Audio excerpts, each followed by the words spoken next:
পদ্মাচর নন্দলালপুরে এসেছি। তো এখানে একটা পেঁপে বাগানে ঢুকছি। তো এখানে পেঁপে বাগানে যে গাছগুলোতে পেঁপে হয়েছে দেখে মাথায় নষ্ট।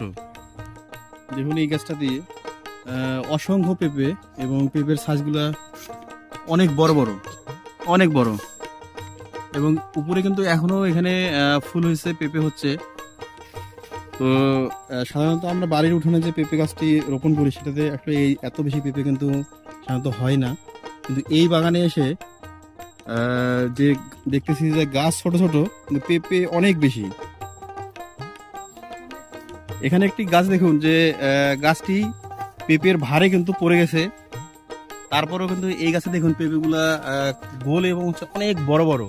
এবং এই পেঁপে বাগানের যে মালিক চাচা বললো যে এই গাছে নাকি একেবারে গোড়া পর্যন্ত এই পর্যন্ত পেঁপে ছিল, এবং উনি কিন্তু গাছটিকে বাঁচানোর চেষ্টা করতেছে।